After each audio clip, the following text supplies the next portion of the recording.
जय श्री कृष्णा। आर्यवर्त की कहानियों में आप सबका स्वागत है। आज मैं आपको बताने जा रही हूँ देव ऋषि नारद व भगवान विष्णु की कहानी। चलिए शुरू करते हैं। एक बार की बात है, देव ऋषि नारद को घमंड हो गया कि कामदेव भी उनकी तपस्या और ब्रह्मचर्य को भंग नहीं कर सके।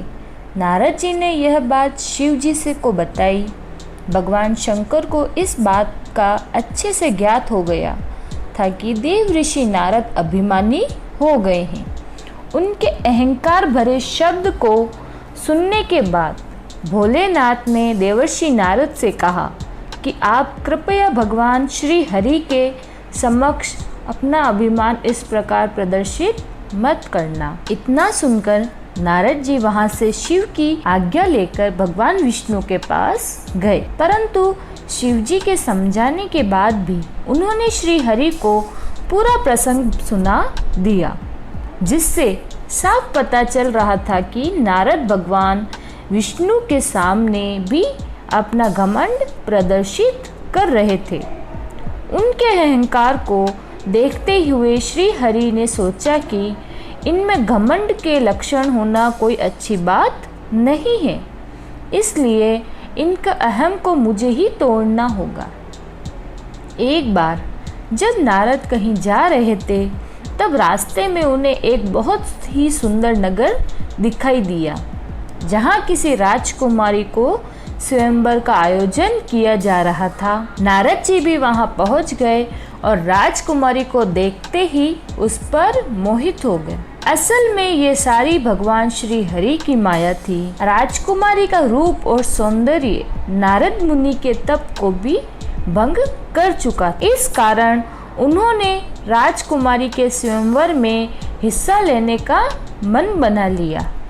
नारद मुनि भगवान विष्णु के पास गए और कहा कि आप अपना सुंदर रूप मुझे दे दीजिए, जिससे कि राजकुमारी स्वयंवर में मुझे ही पति के रूप में चुने। भगवान ने ऐसा ही किया, परंतु जब नारद मुनि स्वयंवर में गए तो उनका मुख वानर के समान हो गया।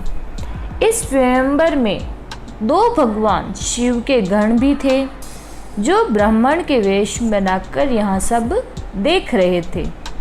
जैसे ही राजकुमारी स्वयंवर में आई तो बंदर के मुख वाले नारद जी को देखकर क्रोधित हो गई।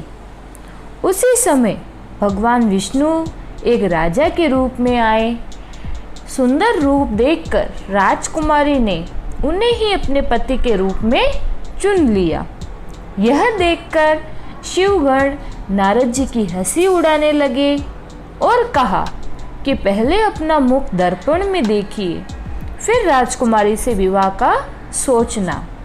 जब नारद जी ने अपना चेहरा वानर के समान पाया तो उन्हें बहुत गुस्सा आया। क्रोधित होकर उन्होंने नारद मुनि के शिव गणों को राक्षस योनि में जन्म लेने का श्राप दे दिया। शिव गणों के क्षमा मांगने के बाद नारद मुनि ने उन्हें कहा कि तुम दोनों राक्षस योनि में मृत्यु स्वयं भगवान विष्णु के हाथों होगी, जिसके बाद तुम्हें मोक्ष मिलेगा। पौराणिक कथाओं के अनुसार इन्हीं दोनों शिव गणों ने रावण व कुंभकर्ण के रूप में जन्म लिया था। अगर आपको मेरी कहानी पसंद आई तो इसे लाइक करें और चैनल को सब्सक्राइब करें। धन्यवाद।